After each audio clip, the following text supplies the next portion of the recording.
fractures, red and green bean. I'm Gucci, you thinking fashion. There goes you for the green, and I ain't talking St. Patrick. You screaming all lives, I'm screaming all guns matter. Keep it biblical, talking in parables, cause it matter. If I say bring Jacob, I'm talking about a ladder. He was the wave till I came with the fire, no John the Baptist. Who cared you did it first? You should be worried about who after. I'm connected in any habitat, shit I adapted. Nose job on a brand new snub is all plastic. That's why I show up the court with jeans on, I'm never slacking. You a rapper turned Israelite, I'm an Israelite rapping. Weapons of our warfare is not carnal, I was born in it. You converted, this is not for you. Leave an imprint of my legacy with a spot for it. No way you can endure to the end if you not loyal. Weapons of our warfare is not carnal, I was born in it. You converted, this is not for you. Leave an imprint of my legacy with a spot for it. No way you can endure to the end if you not loyal. All time, no questions asked, we come and find you. His problem's my problem. Stepping with style, I'm steaming on shit on my product. I take my pride, tell them all, throw in the towel. Throw in the towel. Heavy as the head with the crown, when I take it, I'm proud. I get the order, bring my support back, wait with a smile, nigga.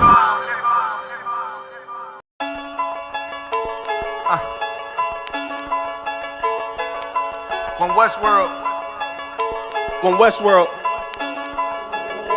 Let's get it. Don't be sure, tell them make sure. If not, we gon' make war. Clips say it hold 20, but I think it could take more. Grab a stick, fire on your camp, we gon' make s'mores. I ain't satisfied with my spot, then I'ma take yours. No matter how many roadblocks in my way, I'ma break forward. This path I'm on is so damn narrow, I just stay forward. Put them on my plate, I'm never full, I just ate more. Put them on my plate, I'm never full, give me 8 more. Nigga, I don't sugarcoat shit, bitch, I'm straightforward. Don't give a fuck if they don't let me in, I just break doors. Ballin' so hard, they asking what team that I play for. Skimmer who? They ain't stopped making guns when they made yours. Sick with it, feeling like I woke up with stage 4. They ain't want the beast loose, what they opened up the cage for. Endure the pain, been through hard times is what I'm made for. Paid my dues, never left a wage, I just rage war. So many chains and gold teeth, it's the blood of a slave. Sit on a throne with a gold crown from the blood of a slave. This is our world, got it from the mud to the grave. Become a thing in the past, don't be a story in my page. Still against all enemies. In high school, you was the man, that's lost memory shit. Lost energy, never lost my energy. Never lose control, never losing, dog, I plan to keep. You lose your mind where I'm from, I ain't talking from what you see. I never lost soul, losing times, wasting steady pace, and you off track, I'm on that. You pray to God, hoping he can save you. But there's power about war, and that's a different angle. This another lost cause, and I'm just adding to the list. They not seeing me for that reason, got a flash on the grip. Nigga, big priest, they gon' judge me by my increase. And I'ma keep stepping in these joys to the increase. Just got off the phone with Jacob, and he said it's time to shine. Certified, blue dot, put it on you, now you verified. One West world, bigger than World War III. Do not sleep, it's not cheap, and it's still top 3. So many chains and gold teeth, it's the blood of a slave. Sit on a throne with a gold crown from the blood of a slave. This is our world, got it from the mud to the grave. Become a thing in the past, don't be a story in my page. Came on boats and then chains, so when I get rich, I'ma grab a boat and 10 chains with 12 ribs from each tribe. And each rib gonna have at least 3 kids. Yeah, I'ma have a deep squad. Been rapping since knee high, now a nigga shack size. Spit that holy fire, when you hear it, you get baptized. One Westworld, yeah, you niggas know the logo. And I'ma bust it down so the haters see the glow glow. Let's have a feast, let's shine on our enemies. Right in they face, let's blind all our enemies. Cause now we half, but we come from half knots. Throw that cash on the ground, my nigga, let's cast lots. I started from the bottom, birthed out of mud, raised by gangsters, turned out a thug. I ain't give a fuck, burnt out I was, from hitting licks in and out and selling nicks in the drop. So many chains and gold teeth, it's the blood of a slave. Sit on a throne with a gold crown from the blood of a slave. This is our world, got it from the mud to the grave. Become a thing in the past, don't be a story in my page.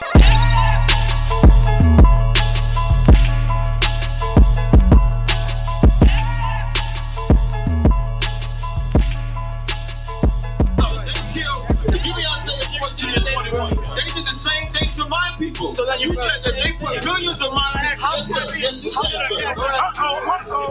Should a murderer go to jail for murdering? Absolutely. Should a thief go to jail when he steals? Absolutely. Should a robber pay back the money he robbed? Absolutely. So why shouldn't the white man pay for what he did? That's right.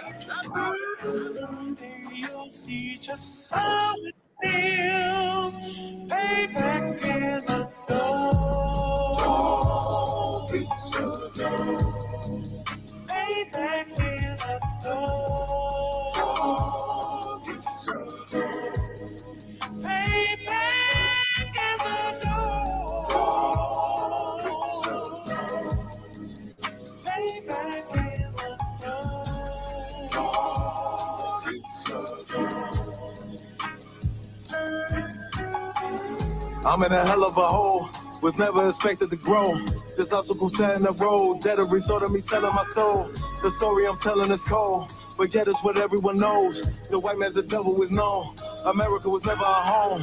Only a place of captivity, safe facility, hating, disfigure me. They claim that I'm lazy, be killing me. Maybe this slavery draining my energy.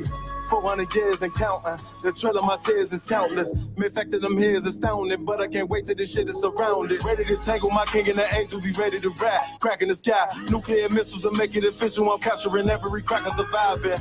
Put them all in chains where they need to be. Slavery for me. And let the whole world see that with them in the cages, safer in the streets. Put the dog on a leash.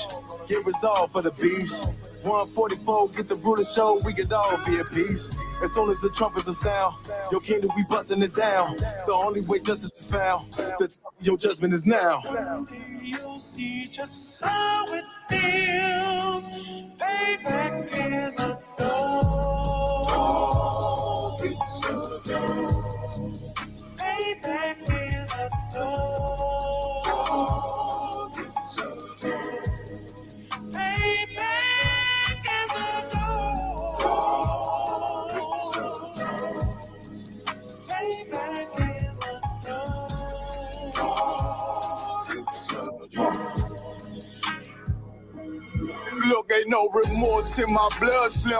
It won't be no compromise. Now it's time to feed the worms. Watch his body turn to flies. I clutch iron while you trust the lies. The next Glock I buy gon' be Gen 5. I get it customized.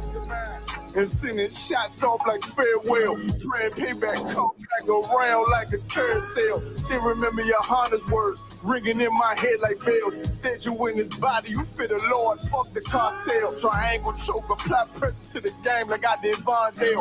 Payback's a bitch in a dress, she a bombshell. Revenge is served cold, I just hope they make an oxtail. Glock fresh out the box, I swear it got that new car smell. Made myself a target in a world of mad shooters. That was designed fire for our babies to pass through it. In the day of our king's reign, I'll be overzealous.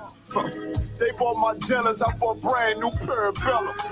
One day you'll see just how it feels. Payback is a dog. It's a dog. Payback is a dog. It's a dog.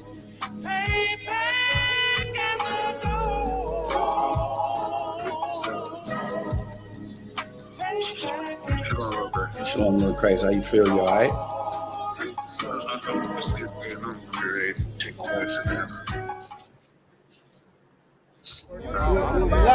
Hey, I'm just following orders. Let me get one of those slow motion pictures, man. One of the slow motion pictures. You gotta shoot at 60 Samsung Q. Come on,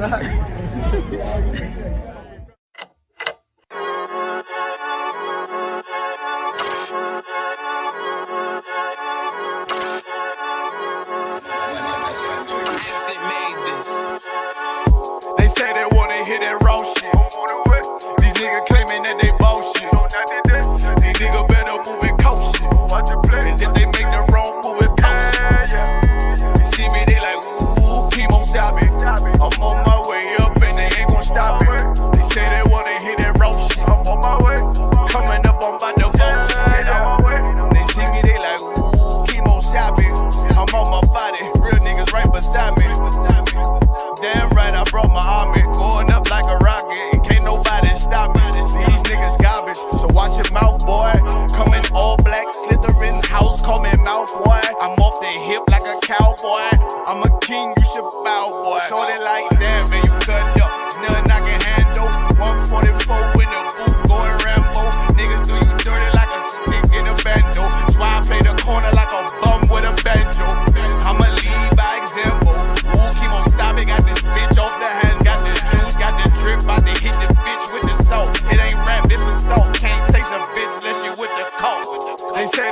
hit that wrong shit.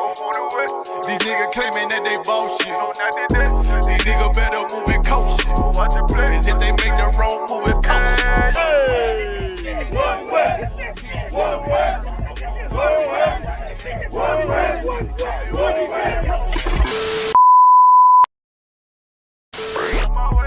Coming up on my I do it how a veteran be. You better than me. I'm Reggie at the edge of the key. It's all money, no honey. Think you settle and see. You locked up, fuck up, and it's back to the streets. It's One West.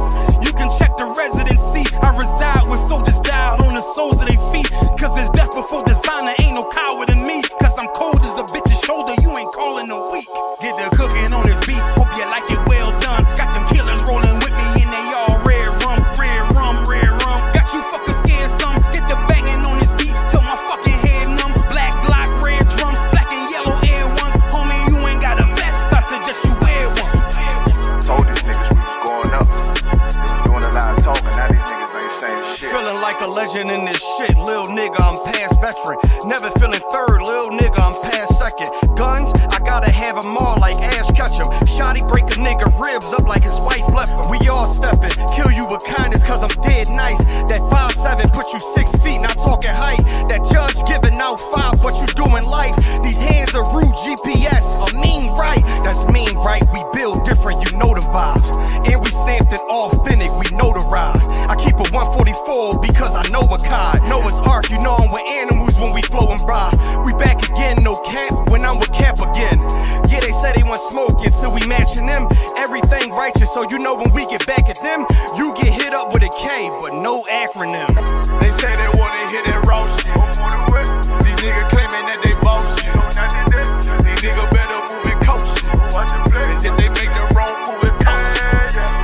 You see me, they like, ooh, chemo shopping. I'm on my way up and they ain't gon' stop it. They say they wanna hit that raw shit. Coming up on my divorce shit.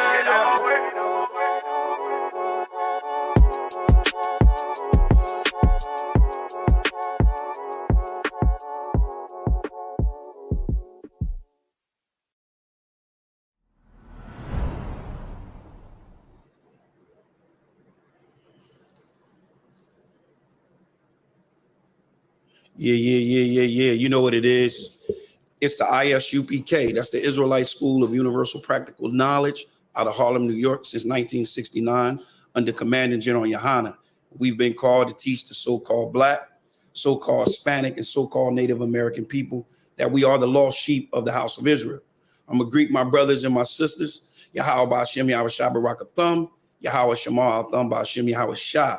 All right. Tonight's class is a class on the timeline dealing with Joseph. It's the Isupk versus the world dealing with the timeline of Joseph.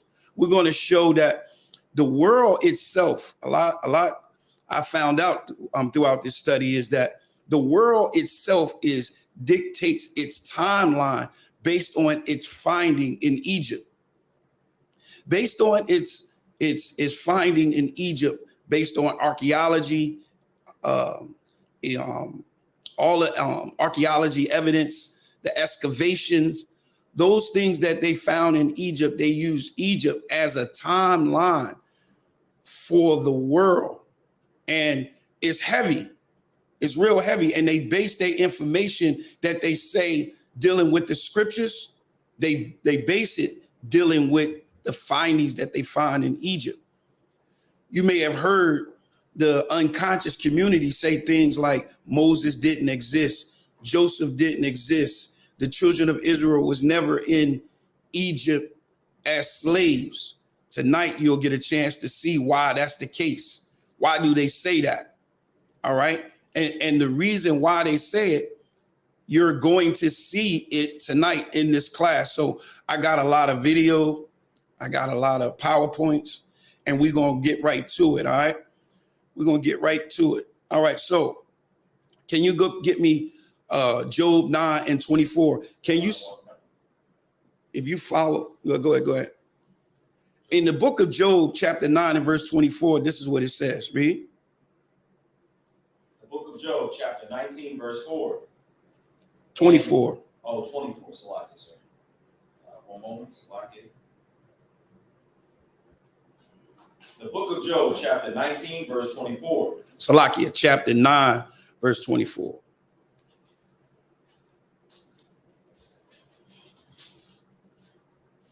Let me get this. I'm trying to. The book of Job, chapter 9 and verse 24. Uh-huh. The earth is given into the hand of the wicked. He covereth the faces of the judges thereof. If not, where and who is he? So the earth has been given into the hands of the wicked.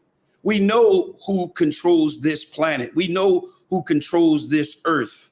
We know who has it. And based on the information that we've given in One West, we know who covered the faces of the judges thereof. We know who painted the faces of our king. We know who painted the faces of our prophets. We know who paint and change the ethnicity of the Israelites. And they were only able to do that because, read it one more time. The earth is given into the hand of the wicked. He covered the faces of the judges thereof. If not, where and who is he? So he was given this earth, and he covered the faces of the judges. We read in the book of Maccabee, chapter 3 and verse 8, it says he laid open the books of the law. You know what the book of the law is? The book of the law is our book. It is the Bible. He laid open that book wherein the heathens had sought to paint the likeness of their images. So that's what they did. And the reason why, Salakia, and how they did it is because the earth has been given into their hands. Why? Because we don't want to follow his laws, his statutes, and his commandments. And because we did not want to follow his laws and statutes and his commandments, the earth has been given into his hand. Remember, the earth was made for our sake. It was made for us to rule. And that's the reason why we're not in rulership right now. All right? Now, go to Revelation chapter 13 and verse 7. The earth has been given unto them. They have been given authority to do the things that they're doing. And guess why they're getting it and how they're getting it is because we are not coming together as a nation. And this is what Commander General Yohana under the Isupk 1 West, that's what our job is. Our job is to wake up the dead. Our job is to wake up so-called Black, so-called Hispanic, and so-called Native American people as the lost sheep of the house of Israel. We're the saints of this earth. Come on. Revelations 13 and 7. Mm-hmm. And it was given unto him to make war with the saints. You know who was given? He was given. Who? The colonizers. He was given permission to make war with the saints. You know who the saints is? The lost sheep of the house of Israel. So it says he was given permission. It says it was given unto him to make war with the saints. Come on. And to overcome them. And to do what? Overcome them. And to overcome them. He was given authority to rule over us. He asked for that permission, as we see like in the book of Job, and he was given that permission, and now he's over them. He has ruled, he has conquered the saints, made war with the saints, and to overcome. Not to just battle, but to overcome them. Come on. And power was given him over all kindreds and tongues and nations. And tongues and nations. So we just read it. We read it right here in Job chapter 9, verse 24. The earth was given into the hands of the wicked. And guess what? He has many devices, but one of the devices that he used is time. Give me that Daniel chapter 7 and verse 25. One of the devices, he has many devices, but this particular device that we're going to look at tonight that he used was the times and laws. Times and laws. He has been given permission to make war with the saints and to overcome them. And this device that he's using is time and laws. Come on. The book of Daniel, chapter 7, verse 25. Mm-hmm. And he shall speak great words against the Most High. Now, come on.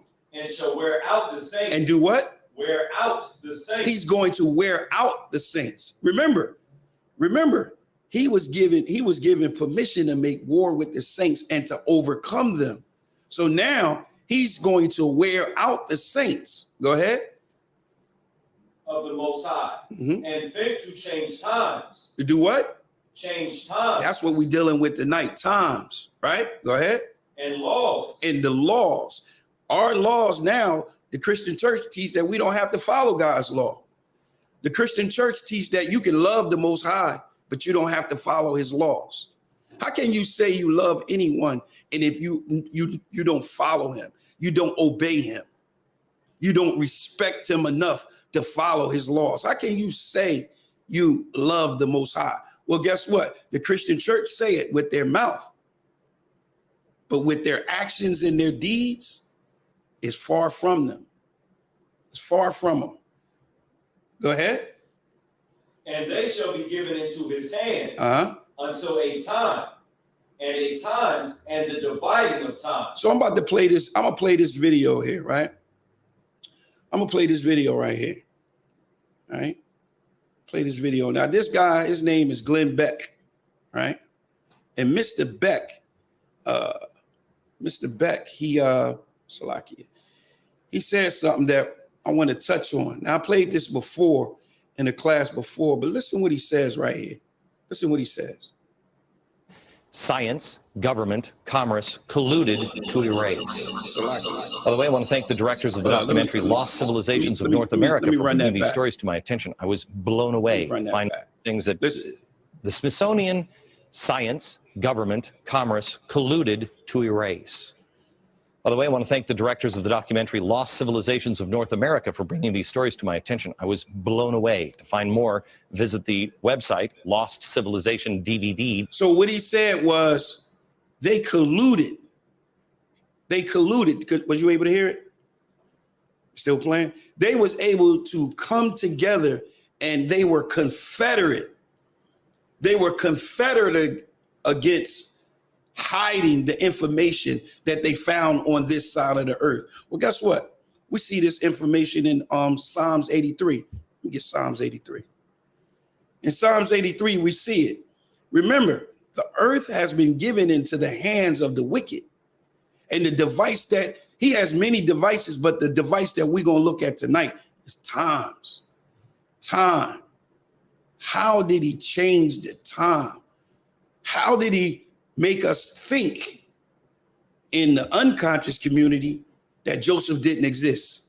How did he make us think in the unconscious community that Moses didn't exist and we were never slaves, we were never in Egypt?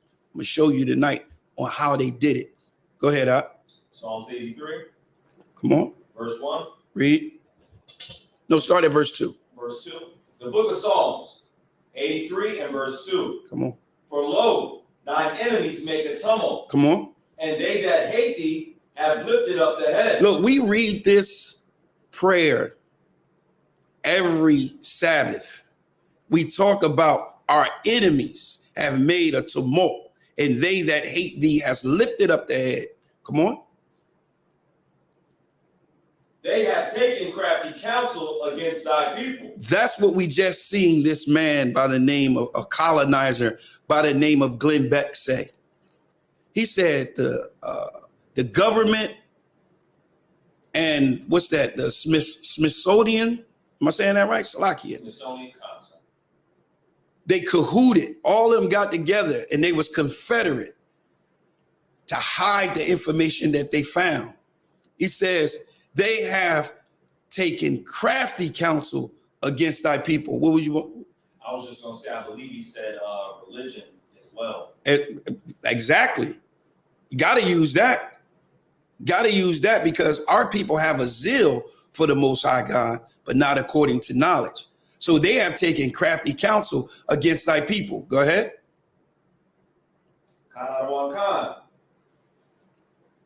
And consulted against thy hidden ones. They have said, come and let us cut them off from being a nation. This is what the nations have said. Let us cut them off from being a nation, not being nations, but being a nation.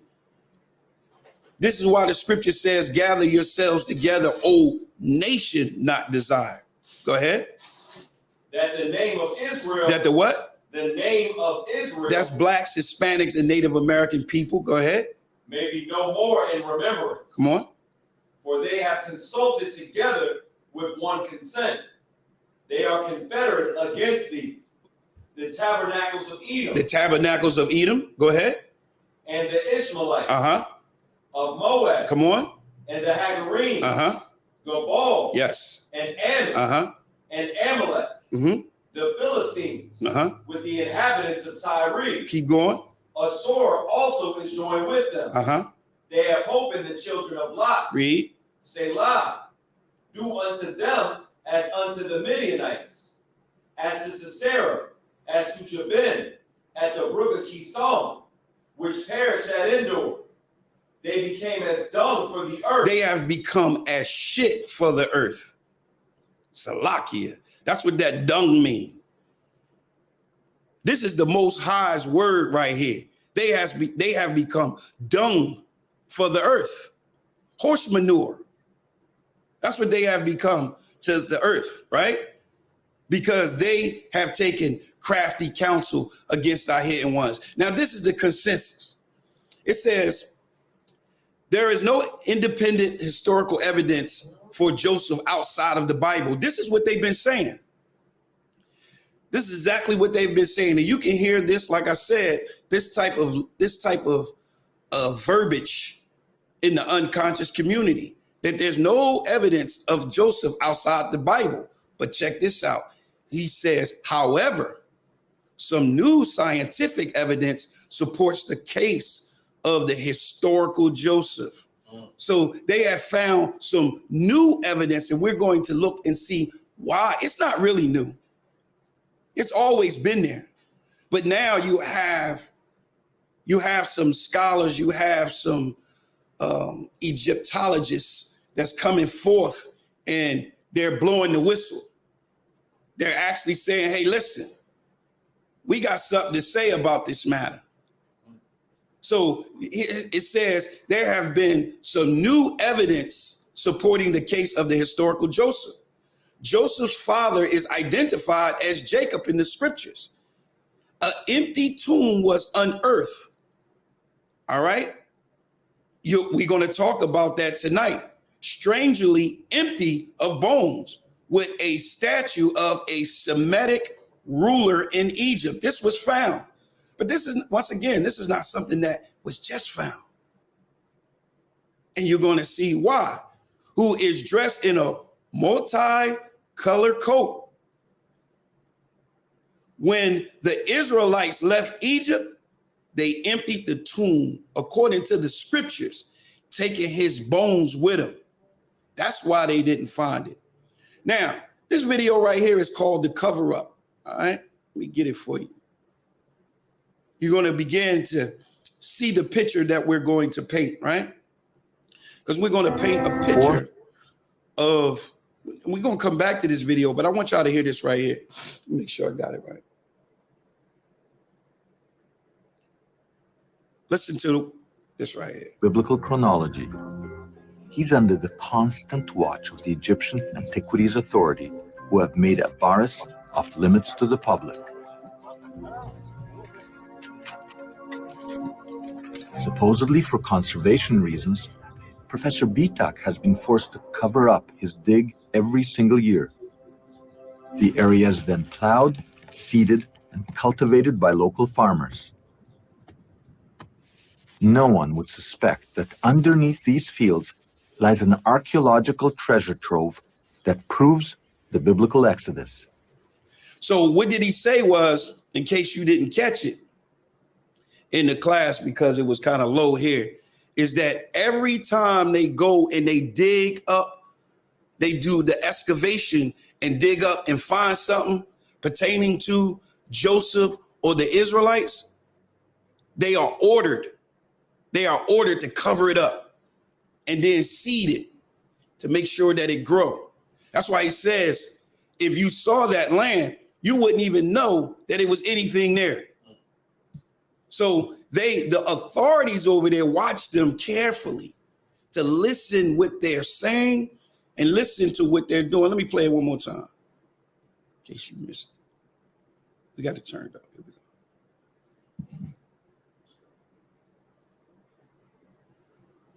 we go. But Professor Bitak steers clear of biblical chronology. He's under the constant watch of the Egyptian Antiquities Authority, who have made... Now, you heard that? He's always constantly under the watch. They're watching him. If he finds something, they want to know what he found. If he found something, they want to dictate how it is presented, all right? Made a forest off limits to the public. Supposedly for conservation reasons, Professor B... You see that field? That's that behind it. That's how the field looks once they cover it up and seed it.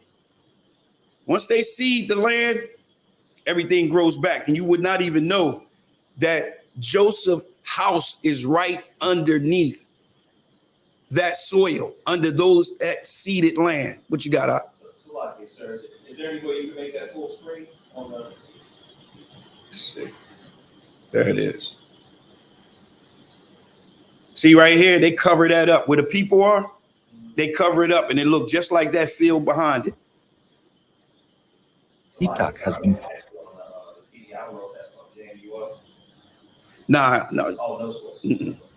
forced to cover up his dig every single year.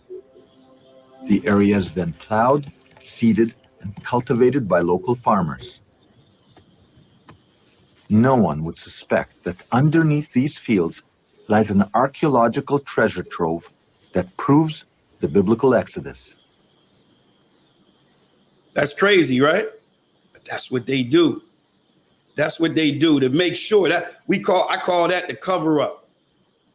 That's how they cover it up. Salakia, hold on. Trying to bring this back down. 400 kilometers south of Avar. Salakia, hold on. See, by zooming it up now, I'm having an issue with it. Hold on. Let me do this. I'm gonna come out. I'm gonna go back. Hold on, give me a sec. Because I got another video I want to show you.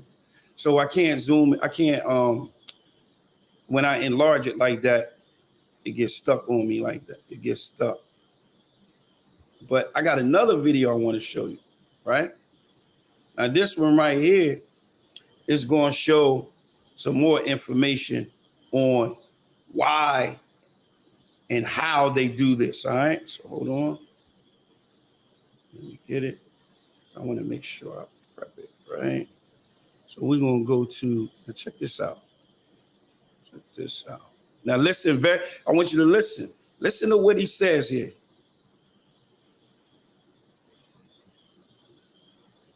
Hold on. Let me get it and share it. Got it. All right. Hold on.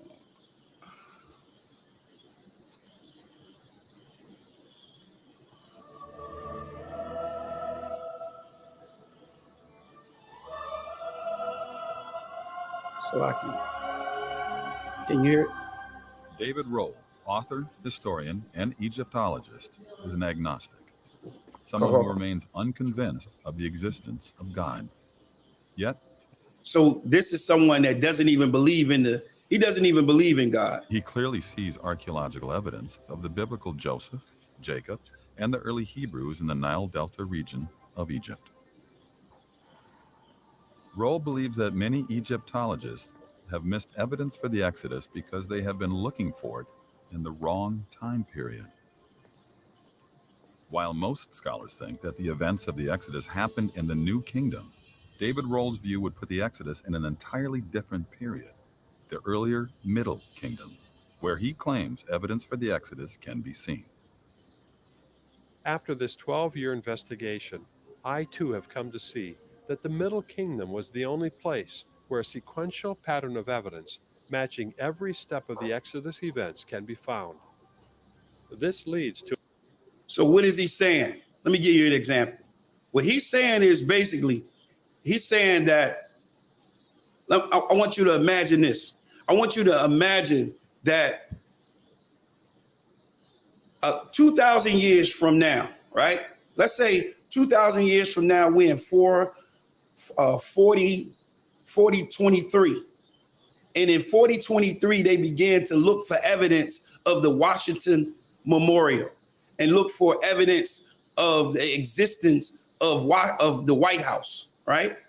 And they're in the area where they're in the actual area where the Washington Monument is and the White House is. They're looking in that area, but instead of looking in the time when it was built, they looking in the time period of 1492.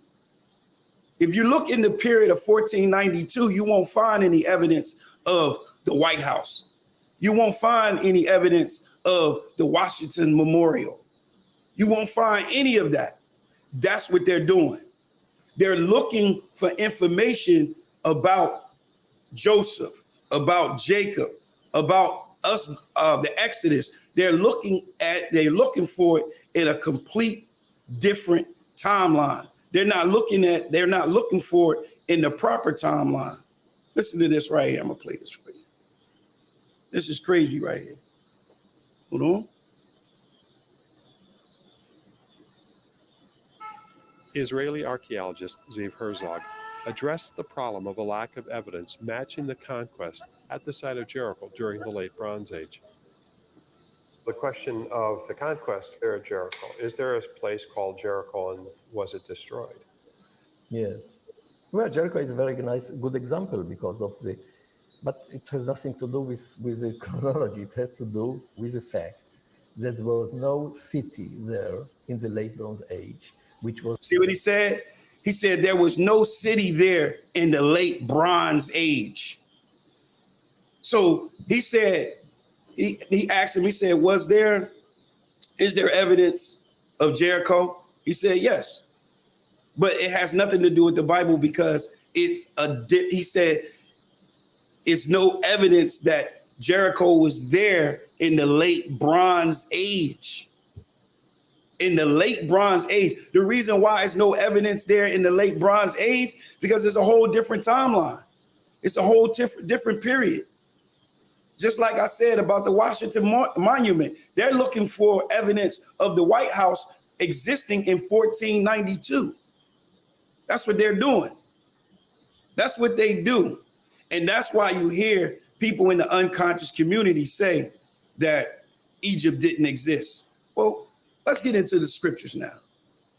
This is the Israelites from Canaan to Egypt. All right. This is the Israelites from Canaan to Egypt. First place we're going to go to is Deuteronomy 32:8.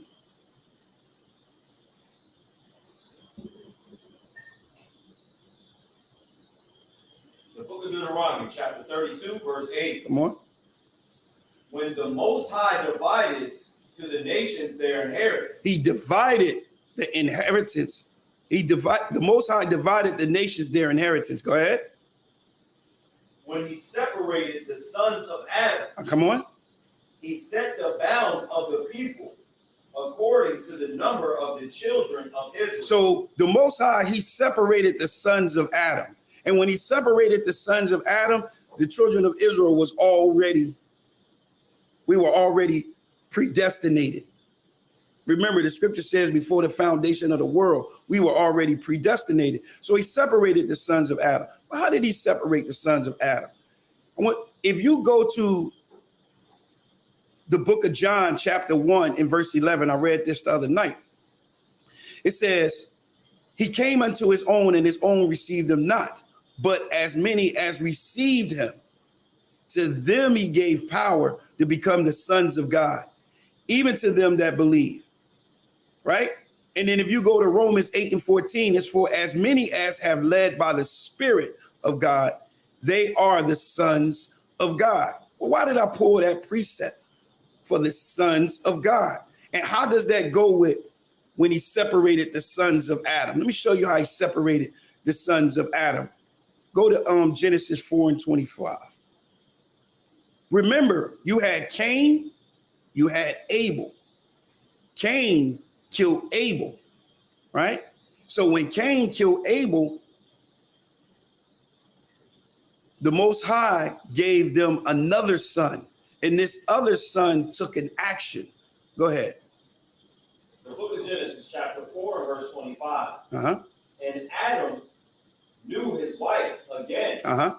and she bare a son, and called his name Seth. Now this is Seth. This is the one that replaced Abel. Go ahead. For God said, she hath appointed me another seed instead of Abel. This is how a woman gets a seed, right? Go ahead. Whom Cain slew. Uh-huh. And to Seth, to him also there was born a son. Uh-huh. And he called his name Enos. Read. Then began men to call upon the name of the Lord. Then began men to call upon the name of the Lord. The sons of Adam was separated. The sons of Adam was separated. They was divided from, remember, you had a descendants of Cain. And Cain was taken out of the presence of the Most High. So we know that Cain was not calling up on the name of the Lord. But Seth was. And then Seth's descendants was. This is why you have a genealogy for Cain. And if you look and you see that there's a genealogy for Cain and there was a genealogy for Adam. And that genealogy for Adam, Seth is in that genealogy. Those are them that began to call upon the name of the Lord. Those would be considered who? Go to Luke chapter 3 and just get right to it. Go to verse 38. Those descendants of Adam, this is who they would be called. Go ahead. It's like, yes, sir, that was Luke 3 and 38. Con. The book of Luke, chapter 3, verse 38, which was the son of Enos, which was the son of Seth. Now, we just read about them, and they began to call upon the name of the Lord, right? Go ahead. Which was the son of Adam. Go ahead. Which was the son of God. Which was the son of God. Why? Because they were the ones that were still in the presence of the Most High. This is why in their genealogy is different from Cain's genealogy. The big difference from Cain's genealogy and Seth's genealogy is what? Anybody know? What's the big difference between the two genealogies from eyesight? What do you see? I got it highlighted. In Adam, which is Seth's genealogy, you'll see live, live, live. You don't see live in Cain's genealogy. You don't see it at all. So you begin to see that separation. Why? Because we live before the Most High. We called upon the name of the Most High. This is why they were called the sons of God. Cain didn't do that. The descendants of Cain did not do that. But the descendants of Seth did. This is where that law was being intact. And I'm going to prove it. I'm going to prove it. All right. So now let's get to it. Genesis chapter 15 and verse 13. Go ahead. The book of Genesis chapter 15 and verse 13. And he said unto Abram, know of a surety that thy seed shall be a stranger in a land that is not theirs, and shall serve them, and they shall afflict them 400 years. Now, this is the first clue. This is the first clue that we're going to look at. Now, when you look at, when I'm talking, go to Galatians 3 and 17. The scholars and the Christian community and the unconscious community, when they look at this, they say, they take that 400 years and they say that we were in Egypt in bondage for 400 years, but that's not what this is saying. That's not what this is saying. Read Genesis 3 and 17. Galatians, Salakia. The book of Galatians, chapter 3, verse 17. And this I say, that that the covenant that was confirmed before of God in Christ, the law, which was 430 years after, cannot disannul, that it should make the promise of none effect. Verse 18. Salakia. What does verse 16 say? Verse 16. Now to Abraham There we and go. his seed were the promises made. He saith not into seeds, as of many, but as of one, and to thy seed, which is Christ. So now, what this is saying is, and then it says, and this I say, that the covenant that was confirmed before of God in Christ, the law, which was 430 years after. So what is that saying? That's saying that Abram, from the time Abraham began to go into the land of Canaan, right, and receive that promise, the covenant, from that point all the way into the time that we received the law at the Mount of Mount Sinai, that was 430 years. That was the 400-year period. But they take that 400-year and that 430-year period, and they try to place us inside of Egypt. That'll throw the timeline way off. You understand? That'll throw it way off. But the timeline began once Abraham received the covenant. And then when you read Genesis 15 and 13, it says, thy seed shall be a stranger in a land that is not theirs. Well, they don't have to be in Egypt for that. They can be in Canaan for that. And then it says, and shall serve them. Who are they going to serve? The Hamites, the Egyptians, not in slavery. Then the slavery of the affliction comes. Remember, when we first went into Egypt, we wasn't slaves. When we first got into Egypt, we actually were guests. And Joseph served them. So that all of that time period, that timeline began at the time when when Abraham received the covenant.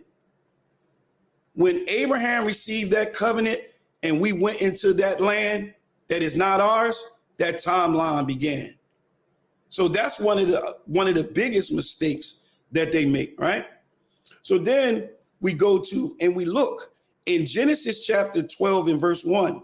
It says, and now the Lord had said unto Abram, get thee out of thy country and from thy kindreds and from thy father's house unto a land that I will show thee. Verse 2, and I will make thee a great nation, and I will bless thee, and I will make thy name great, and thou shalt be blessed. So Abraham was called out of his homeland. He was called out from among his kindred, his kinfolks, his people. So that timeline was getting ready to begin, to be started, right?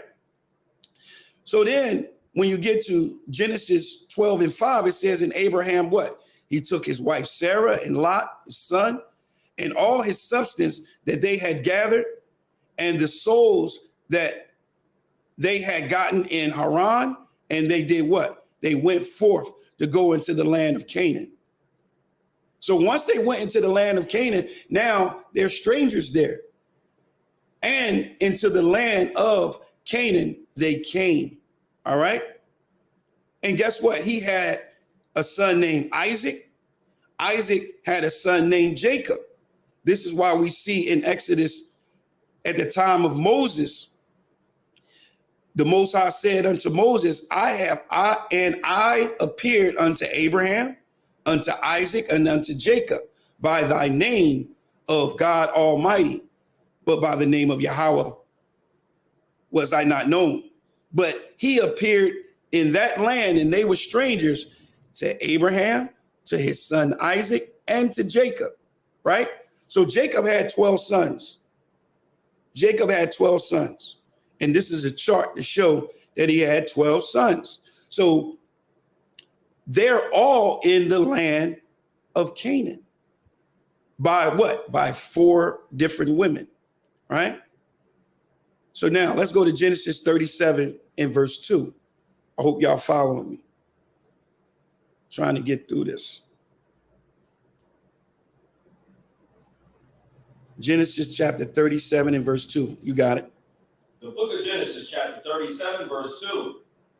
These are the generations of Jacob. Joseph, being 17 years old, was feeding the flock with his brethren, and the lad was with the sons of Bilhah, and with the sons of Zilpah, his father's wives. And Joseph brought unto his father their evil report. All right, that's the why. Go down to Genesis 37 and verse 4. Now, remember, he had 12 sons. Joseph was how old? He was 17. We're going to go back to that slide once we get to Egypt. But he was 17 years old, right? And when he was 17 years old, he began to deal and talk about his brothers because Joseph began to have dreams. Go ahead. Verse 4. And when his brethren saw that their father loved him more than all his brethren. So Joseph had favor in the eyes of Israel, of the eyes of his father Jacob, which is called Israel, right? So his brothers saw that. They saw that his father loved him more, right? Go ahead. They hated him. They what? Hated him. They hated their brother. We got that big problem today with our people today. And it fits perfect in tonight in brotherhood class because Joseph is going to show you and give you a beautiful example of brotherhood, a glorious look in brotherhood. But they hated their brother, right? Go ahead. And could not speak peaceably unto him. Go ahead. Verse 5. And Joseph dreamed a dream, and he told it to Isupk, and he told it his brethren, and they hated him yet the more. And he said unto them, Hear, I pray you, this dream which I have dreamed. For behold, we were binding sheaves in the field, and lo, my sheep arose, and also stood upright. And behold, your sheaves stood around about, and made obeisance to my sheep. So he's telling his brother his dreams, right? In this one particular dream that he dreamed, his brothers hated him for it, right? And then it says in verse 9, it says, read. Verse 9, and he dreamed yet another dream. So now he had another dream. Go ahead. And told his brethren and said, Behold, I have dreamed a dream more. And behold, the sun and the moon and the 11 stars made obeisance to me. So now he's telling them about his dream. He had a dream about the sun and the moon and 11 stars. Why don't it say 12 stars? Because he's the 12th star. These stars represent the 12 tribes of Israel. And just a quick shot. If you go to Revelation chapter 12 and verse 1, and it says, and there appeared a great wonder in heaven, a woman clothed with the sun and the moon under her feet, and on her head was a crown of 12 stars. That's how you know in Revelation chapter 12 that that's talking about the 12 tribes of Israel. All right. Verse 10. Go ahead. And he told it to his father and to his brethren.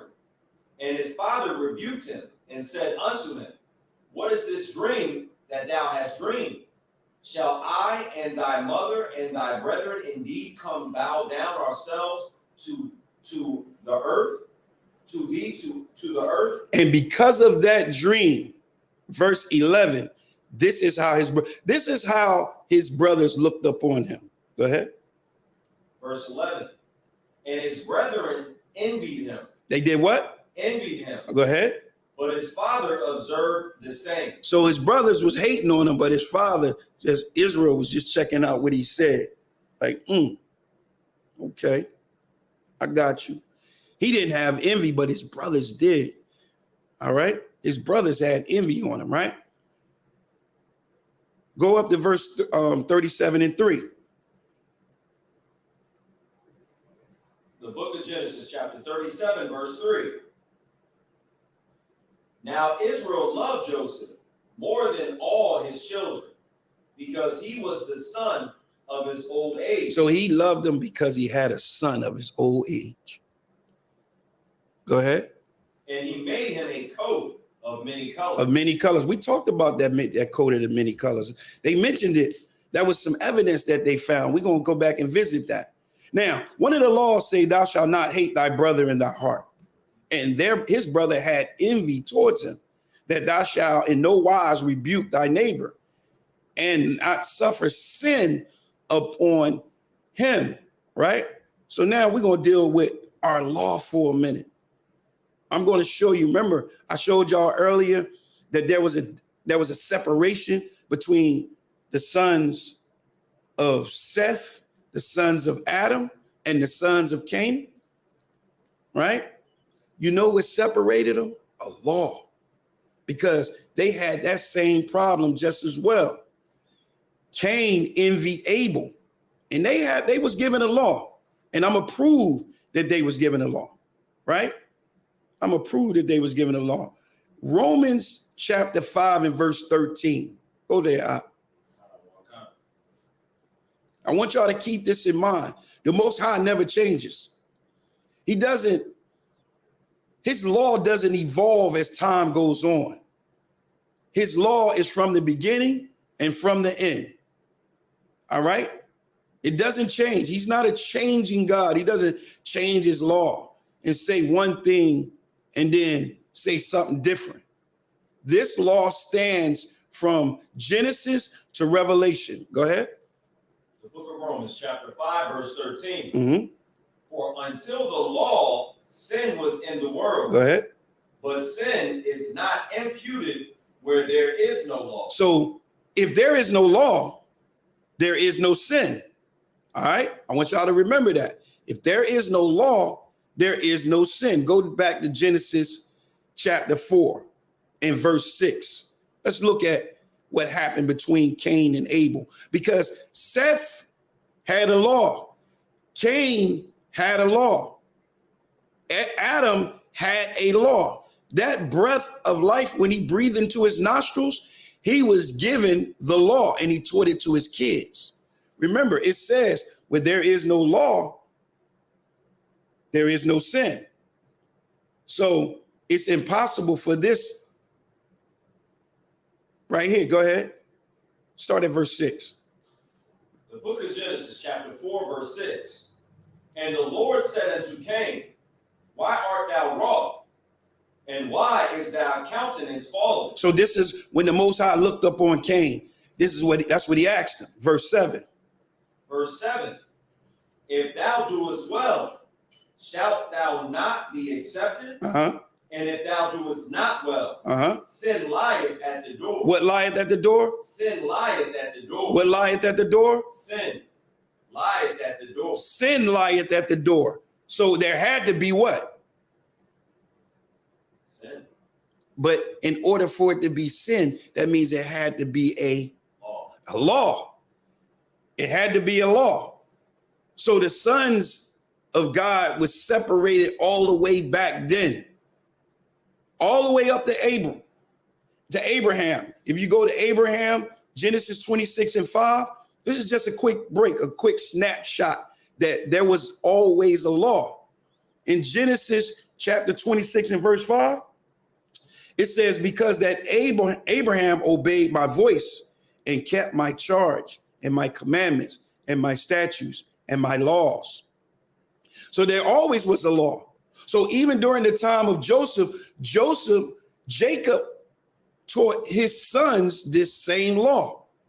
So they should not have been having any form of envy or any form of hatred towards their brother, but they did. They hated their brother. They had envy towards their brother. And because of that, they was committing a sin. You understand? So now, the brothers had went out into the field, right? And Jacob sent Joseph to find them. And when they saw him, go to Genesis 37 and 20. When they saw him, this is what they said. when they saw their brother Joseph, the one they had envy, just like Cain, just like Abel, just by the sight of him, you see that envy, that hatred. We deal with that today with our brothers. We have envy towards our brothers. We despise our brothers. And it'll cause us to think like this. Go ahead. The book of Genesis, chapter 37, verse 20. Come now, therefore, and let us slay him. The what? Slay him. So they wanted to kill their brother. That hatred, that envy, it grew into wanting to kill him, wanting to slay him, just like Cain did Abel, right? Go ahead. And cast him into some pit, and we will say some evil beast hath devoured him, and we shall see what will become of his dream. Ain't that crazy? Ain't it? Yeah, we're going to see about his little dreams that he had. We're going to slay him and throw him in a pit, and then go and tell our father that a beast had devoured him. And then we'll see about his dreams then. Because they envied his gift. They envied his gift that the Lord had gave him. From the gift that the Lord had gave him, they hated him for it. Just think about that. We deal with that right now. The Lord has called us to be priests and prophets. And guess what? Our brothers hate us for it. They want to slay us for it. They want to throw us in pits. You understand? They dealt with the same thing we deal with today. They wanted to do that to their brothers. And guess what? They got his brother. They got him. They threw him in a pit. But then they went back to get him out of the pit to sell Joseph to some Ishmaelites. Go down to verse 28. The book of Genesis, chapter 37 and verse 28. I'm going to try to jump through this. Go ahead. Then there passed by Midianites, merchantmen, and they drew and lifted up Joseph out of the pit. So the pit that they threw him in, they didn't slay him. They just threw him in the pit. They went and then they pulled him up, right? Go ahead. And sold Joseph to the Ishmaelites. So they sold him. Go ahead. For 20 pieces of silver. Uh-huh. And they brought Joseph into Egypt. So they sold Joseph to Midianites, right? And Joseph to Ishmaelites for 20 pieces of silver. And that's how Joseph got into Egypt. That's how Joseph got into Egypt. He got into Egypt. And guess what? They went back and they lied to their father. They went and lied to their father. Go down to verse 32 and 33. So after they sold him, they went back to Jacob, which is Israel. And this is what took place. Go ahead. Verse 32. And they sent the coat of many colors, and they brought it they brought it to their father and said, This have we found. Know now whether it be thy son's coat or no. So they went and they said, we don't know if this is his coat or not. They knew damn well that was his coat. But they went and they told Jacob, we don't know if this is his coat or not. We found this, right? Go ahead. And he knew it and said, It is my son's coat. So this is what Jacob said. This is my boy's coat. This is Joseph's coat. Go ahead. An evil beast hath devoured him. Joseph is without doubt rent in pieces. So now Israel is just shot. He like, oh, they done killed my son. They done took my boy.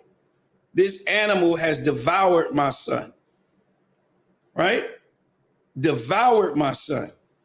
And not letting them know that they had really sold him to some merchants and Ishmaelites for 20 pieces of silver. That's what it is. Verse 34. Verse 34. And Jacob rent his clothes and put sackcloth upon his loins, Mm-hmm.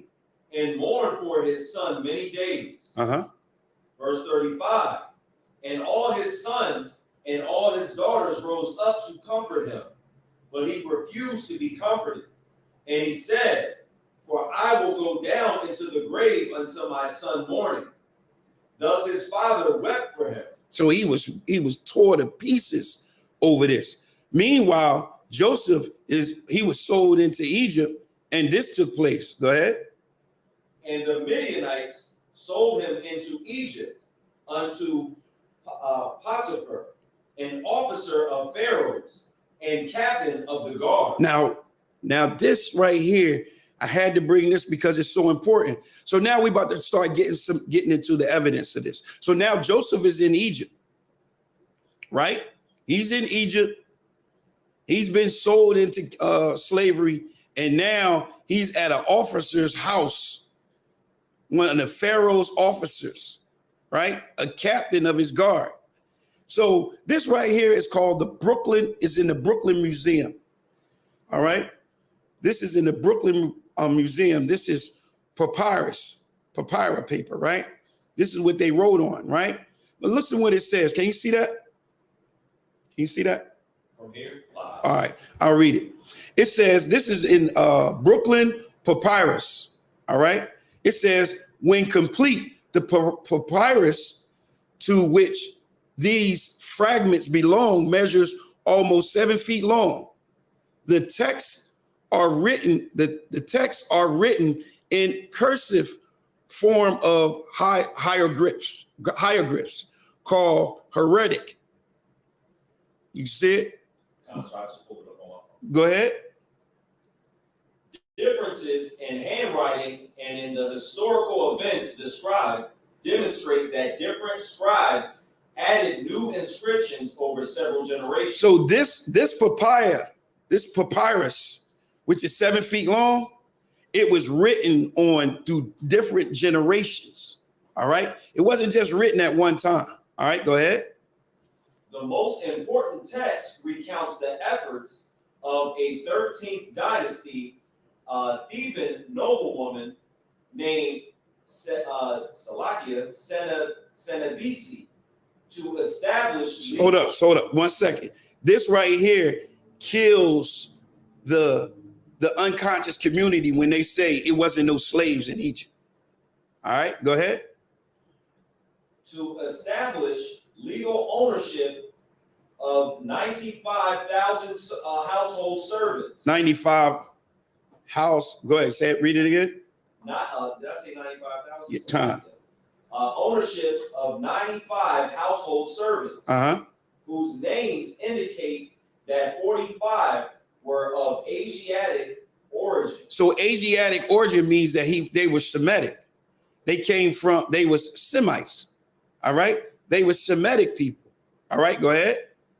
The presence of so many foreigners in a single household suggests that the Asiatic population was increasing rapidly in 13 Dynasty Egypt. All right. So now this is really important. Within that papyrus, right? Some of those slaves, those names, they brought some of those names out. Can you see the next slide? Let's get it. But this slave list from the south has dozens of slaves, including the biblical forms of names like Shiphrah, the same name as the Hebrew midwife in the Exodus account, Asher and Issachar. So you got Shiphrah, Issachar, Asher. So you see actual names, and you can see it. The actual this is the actual precept of that name of that midwife. You see it? Can you see it? Salaki, sir. I believe I have it now. Go ahead. Hebrew slave names. You want the words on the side as well? No, because you just mentioned it, but you could just read the precept. Exodus 1:15. And the king of Egypt spake to the Hebrew midwives, of which the name of the one was Shiphrah, and the name of the other Hua. So we see that name, that same midwife is in this papyrus, right? We see that same name, and we also see names like Issachar and Asher. So it shows evidence that there were slaves in Egypt. It shows evidence that not only was it slaves in Egypt, they also took those same positions by working in the houses of the Pharaoh. So now let's go to Genesis 39:7. So now Joseph is in the house of the captain of the guard of Pharaoh. And while he's there, some things took place. Genesis 39 and verse 7. Mm-hmm.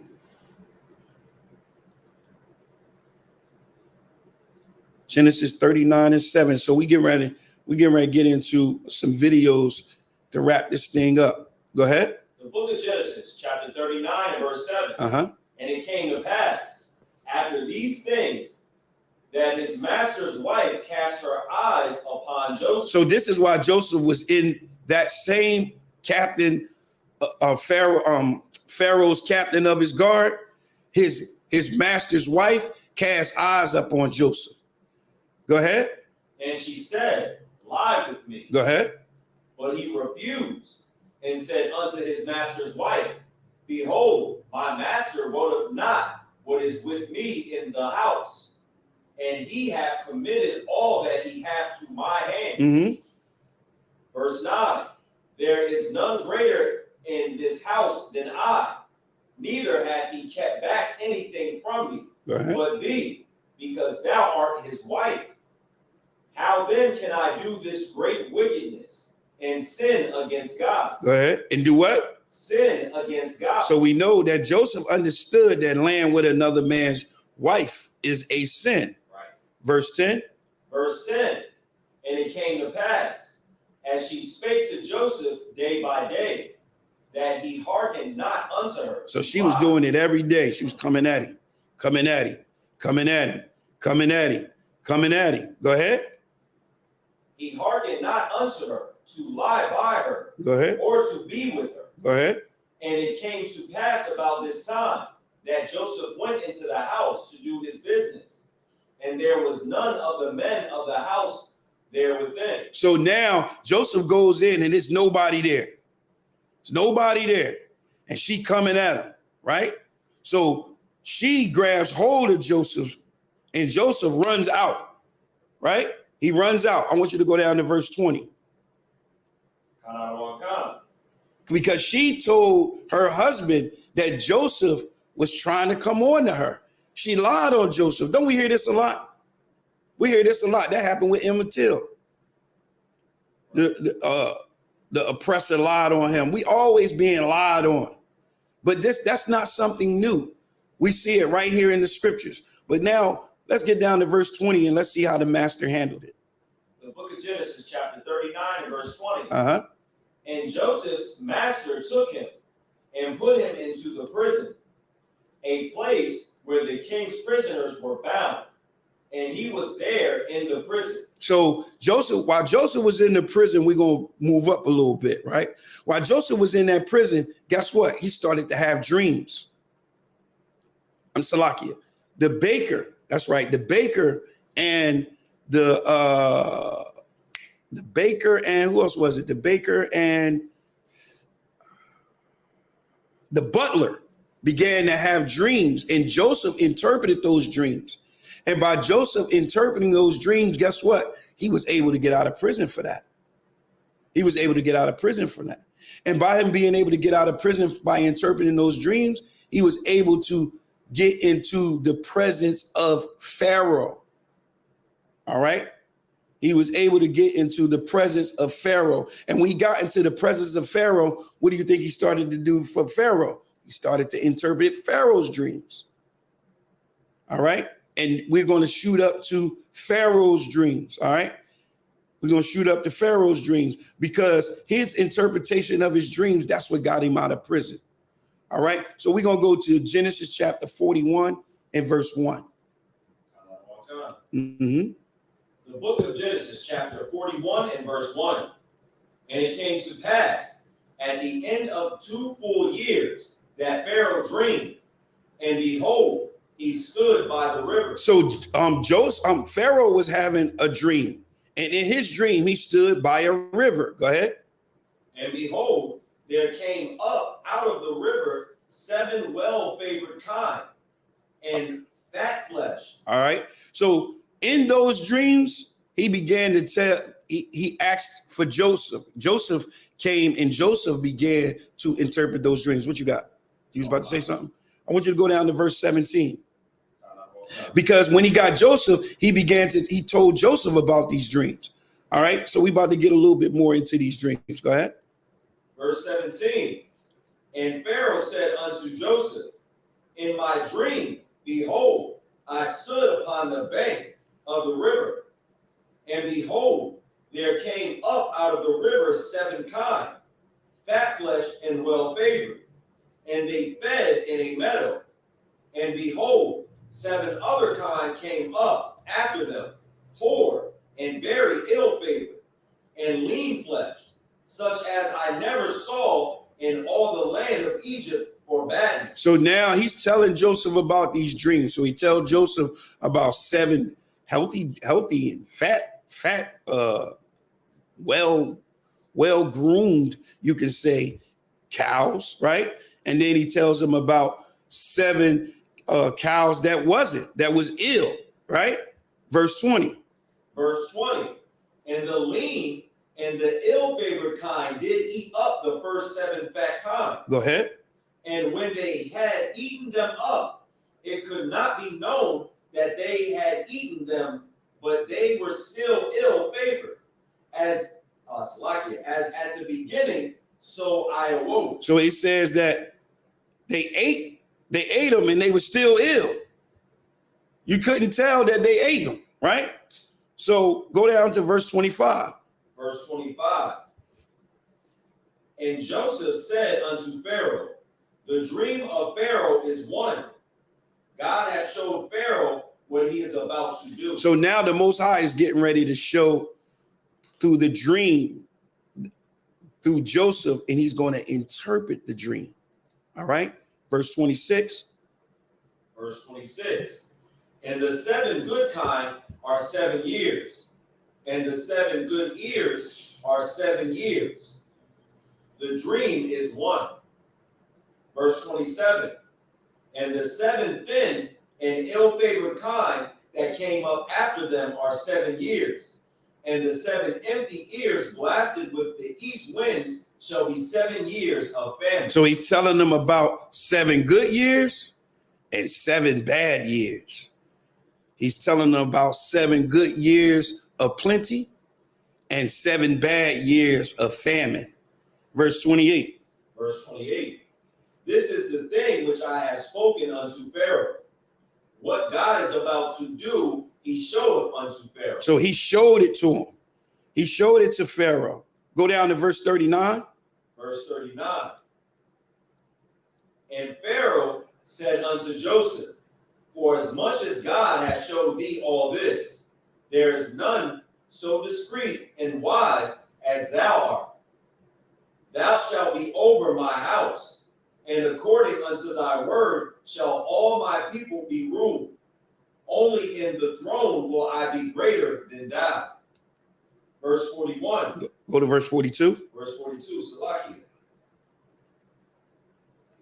And Pharaoh took off his ring from his hand and put it upon Joseph's hand, and arrayed him in vestures of fine linen, and put a gold chain about his neck.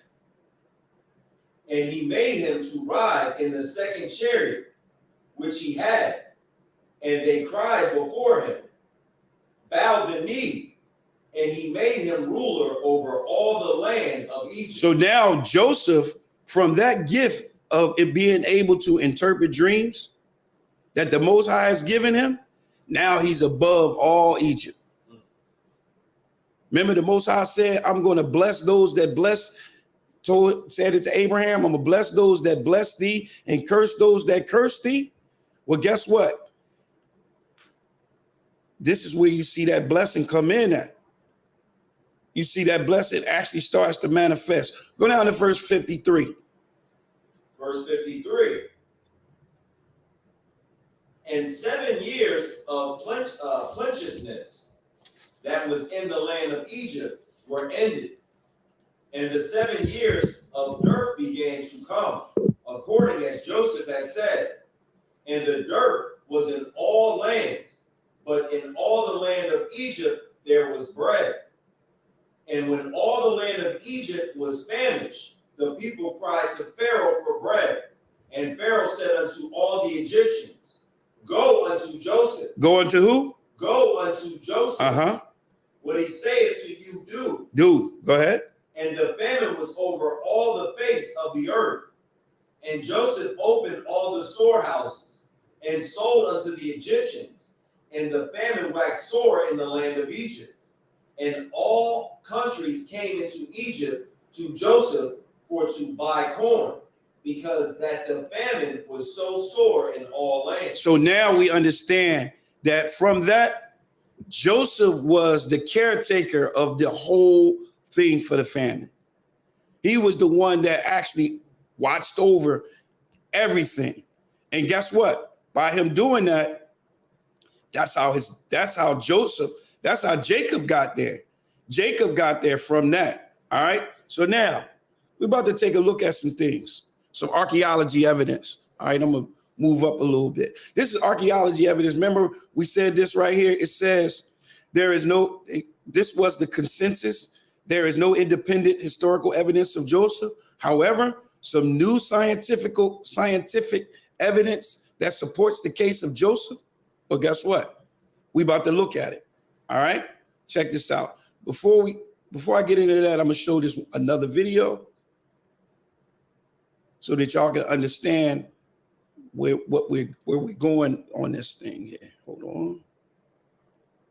I want to move up to, let's see. I don't want to zoom in again. So we're going to take it from here. Now, remember, the cover up and what they're trying to hide is the fact that they're trying to change the timeline. They're trying to make the timeline fit. They're trying to make the timeline fit. And you know why they're trying to make the timeline fit and they're not trying to move the timeline back to where it should go? Because if they move the timeline back where it should go, you will be able to see that the Israelites are black people.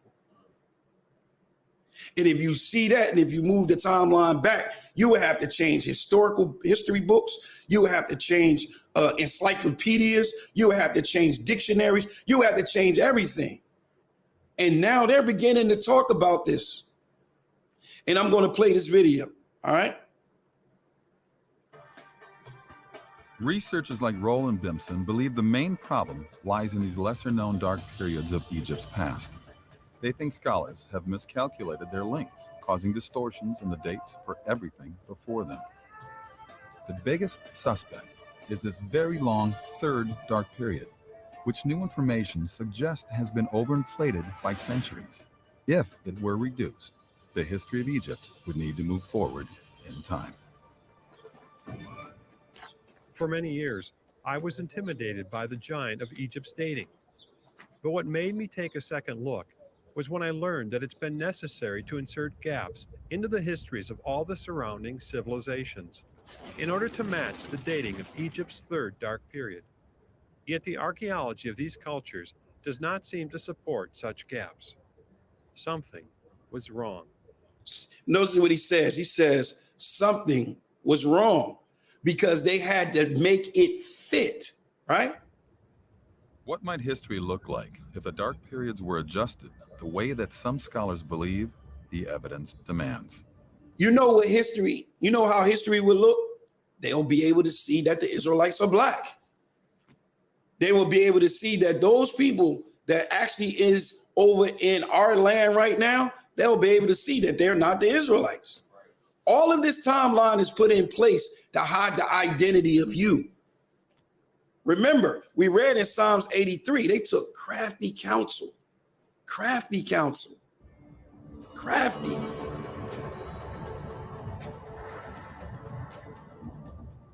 what are you proposing? My whole thesis is that we have to look for the Israelite sojourn and slavery and exodus in a much earlier period than is normally believed. So most Egyptologists will place the exodus in the 19th dynasty. I would place it at the end of the 13th dynasty, when we have the archaeological evidence that matches the story. They have no archaeological evidence to match the story in the 19th dynasty. So the problem here is they then say it's fictional. They say that the story doesn't really happen. So you place it in the wrong time, then you argue it never happened. You see that? You place it in the wrong time and then you say it never happened, when there's much evidence in a whole different time period. But they see the gaps. They see the gaps, but they don't want to close it in, because if they close it in, guess what? Boom. Guess what? You'll begin to say, hold on, these people are black people. So this is something that they did find. This is something that they did find. Archaeology finds what? An Egyptian coin bearing the name of who? Joseph. They remember the excavation that we saw, the digging that we saw? Well, that digging that you saw, this is what they found. This is what they found. And when they found it, you know what he told them? Cover it up. Cover it up, put dirt on it, seed, make sure you seed that good so the grass will grow well on it.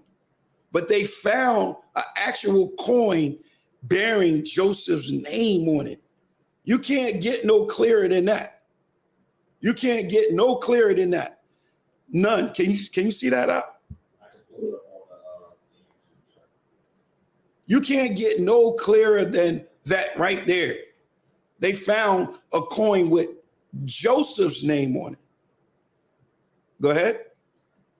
The researcher identified coins from many different periods, including coins that bore special markings, identifying them as being from the era of Joseph. Among these, there was one coin that had an inscription on it and an image of a cow symbolizing Pharaoh's dream about the 7 fat cows and 7 lean cows, and the 7 green stalks of grain and 7 dry stalks of grain. You can't get no clearer than that. That's like bang in your face right there. That's like game. That's like game over. Wow. Go ahead. It was found that the inscriptions of this early period were usually simple, since writing was still in its early stages, and consequently, there was difficulty in deciphering the writing on these coins. But the research team managed to translate the writing on the coin by comparing it to the earliest known hieroglyphic text. Joseph's name appears twice on this coin. Go ahead. Written in hieroglyphs. Once the original name, Joseph, and once his Egyptian name, Sabanai, which was given to him by Pharaoh when he became treasurer. There is also an image of Joseph, who was part of the Egyptian administration at the time. So you can't get no clearer than that. You can't get no clearer than that. It's clear evidence that Joseph was in Egypt. So when you hear the unconscious community say there is no evidence, you got to say that's because you're listening to your oppressor. You got something called Stockholm Syndrome. You understand? That's what you got, because there's clear evidence of it. So what we about to look at now is when they found this ring. Let me go to it.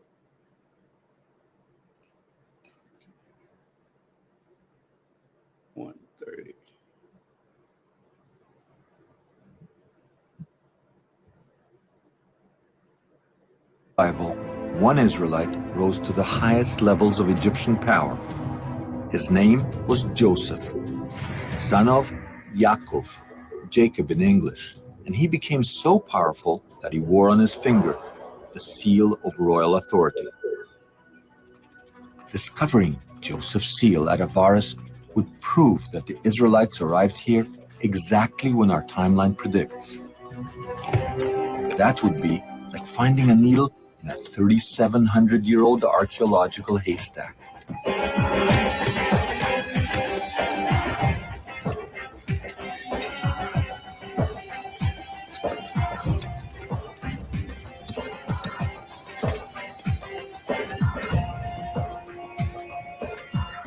Incredibly, the tiny seal was found, precisely at the archaeological layer we anticipated.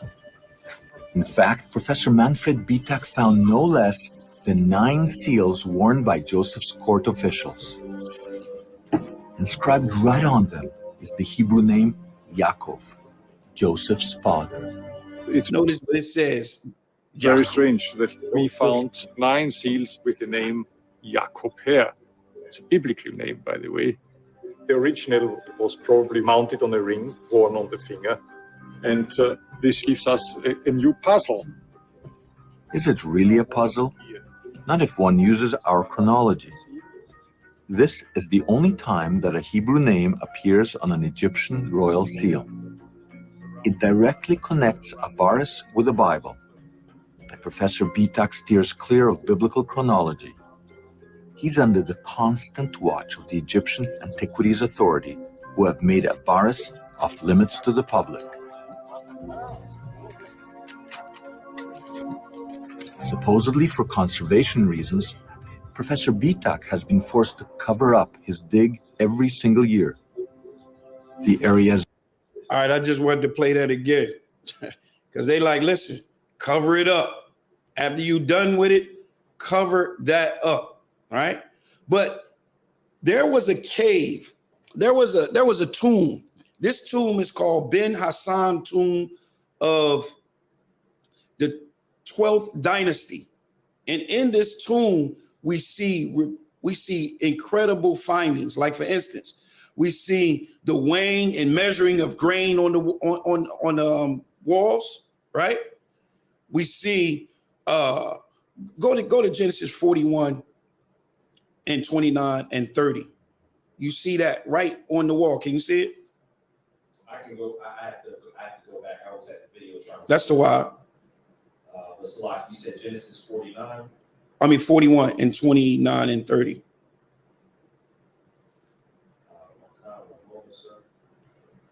These are the things that you see on the wall. So there is much evidence in this time period. This time period of Ben Hassan's tomb, it destroys, it shatters the timeline that they have created, the timeline that they put forth to say that this is the time when Joseph had to live. This is what the Christian scholars is saying. All right, go ahead. The book of Genesis, chapter 41 and verse 29. Behold, there come 7 years of great plenty throughout all the land of Egypt. And there shall arise after them 7 years of famine, and all of the plenty shall be forgotten in the land of Egypt, and the famine shall consume the land. All right. So you see that on this, you see that on the wall, right? But now I'm going to show you the grain. I'm going to show you the pits, the grain storage. Have you seen this yet, Al? Sir. All right, let me show y'all this. The complex at Saqqara contains 11 massive pits, which even the Egyptians are at a loss to explain. They are not tombs, for all tombs were underground and carefully sealed, while these were accessible from the surface, and they are extremely large. But most fascinating is the fact that they are all connected by chutes. Ron believes these were the grain storage pits of the 7-year famine. When the pits were first excavated, bits of grain still remained in them. As grain was removed from one pit, grain from the other pits flowed through the chutes, making the grain always accessible from one location. These are within the wall of the step pyramid complex, which has only one entrance, and it opens to a long covered passageway with small cubicles on each side, each just the right size for a person to sit with perhaps a small table. The narrow, singular entrance would have allowed only a few people to enter at a time. There was no doubt in Ron's mind that this was the main center of grain distribution on a massive scale. As people arrived to get their grain, they lined up to enter the long corridor. Inside, they paid one of the cashiers in one of the cubicles for the grain. Then they proceeded through the corridor straight to the area of the grain bins. Once there, they descended the stairway next to the storage bins, handed their sack to a worker who filled it with grain and returned it to them. Then they exited through a small door on the lower level, which led to the outside of the complex. Built on the plateau of Saqqara, adjacent to ancient Memphis, the pyramid within the complex is the first ever built in Egypt. Ron Wyatt spent a great deal of time here searching for evidence which might shed light on the biblical account. On an island. All right. So you actually see the grain storage, the grain pit, where they actually had the grain and it was stored, right? Then you go back to, we're going to go back and look at some more on the wall in Ben Hassim's tomb. If you go to Genesis 47:16, it says, and Joseph said, give your cows, you see the cows, and I will give for your cows if money fails, right? So if they don't have any money, he said, give us the cows. Well, guess what? We see those cows. We see them bringing those cows to Egypt on the walls, right? Verse 47. And they brought their cattle unto Joseph, and Joseph gave them bread in exchange for horses and for flocks and for cattle of their herds, and for their asses. And he fed them with bread for all the cattle of that year. So this is, you see the images of that right here on this wall, all right? You also see how they flocked. But this is what I want y'all to see right here. You see right here, you see different people. If you look very carefully, you see different people. You see those with multicolor garments. And on these garments, guess what they have on it? Wait, but before we get there, look down the bottom. See the difference? See the difference? See the clothing difference of those that are Shemitic and those that are maybe not? They had fringes. See the fringes? See the fringes? And guess what? It's a border of blue. They have fringes on their garments. You see it? See it? They have fringes on their garments. And you get a chance, I just want to show y'all a couple more images of it. This is Shemitic. And guess what? They don't look European. They don't look like the little hats. Got to be careful on what you say. So you see the difference in the people here. Let me come down a little bit. You see the difference in their clothing. See the difference in what they're wearing. There's no fringes, right? There is no top, right? Here you see they have fringes. So you had different groups coming to Egypt and bringing their cattle, bringing their flock, bringing their herb, bringing everything they could in order to escape and feed themselves from the famine. So when someone tells you that there is no evidence, someone tells you there is no evidence of Israelites in Egypt, now you can direct them and you can tell them, listen, that's because the time period that they're using is wrong. How can you go to your oppressor and rely on your oppressor for information dealing with your history? Remember, the scripture says they use crafty counsel against us to make us be remembered no more. All right, you got any questions? All right, let's see any questions in the chat.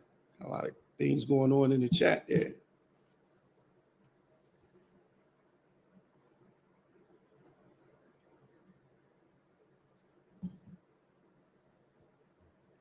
Good.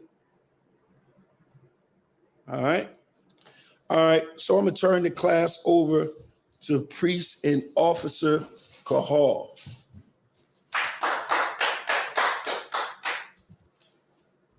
Watch I get it wrong. I know it. Hold on. All right. This is the Isupk security announcements. Hold on. Let me get you right. All right.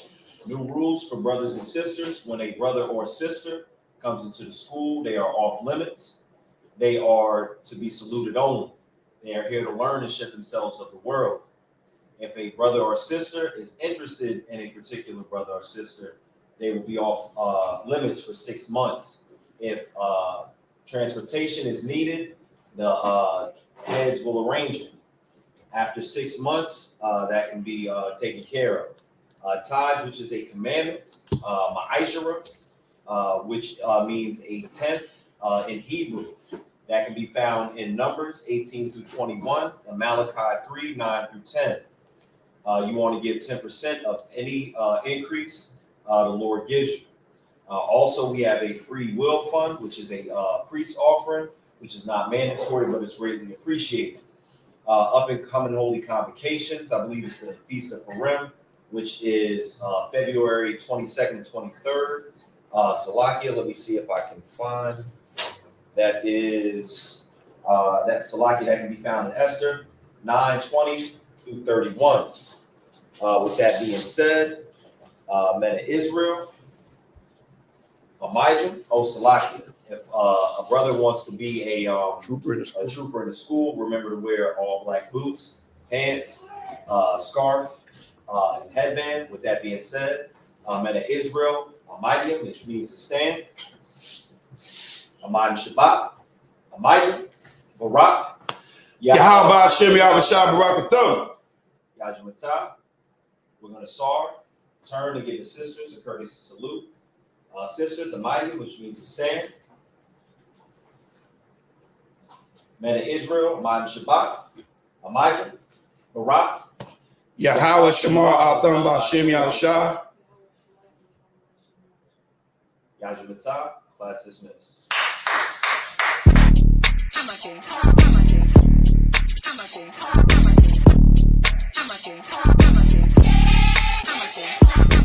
Get down here to class, 1232 North King Street, Wilmington, Delaware. Shalom, Lord Christ, to my brothers and sisters, man. Y'all need to come down to 1232 North King Street, where the truth resides, man. Isupk, Delaware. We definitely representing doing some big things. Right? 202 North DuPont Boulevard in Smyrna, Delaware. That's right. You know what I mean? Come and be a part of this rising thing that we got going on here in Delaware. I hear everybody claiming that they love the Lord and love God and all that. Well, get in here and show it. You know what I mean? The scriptures say faith without works is dead. So if you ain't doing nothing, your faith is dead. So get up and do something. What you need to do is get your ass up and get in the class. You understand what I'm saying? You ain't doing nothing else. You're sitting home wasting time. Everything is going on around you, and you don't know how to compartmentalize these things. You understand? I'm on my way to class right now, like you should be. You know what I'm saying? Class don't stop for nothing.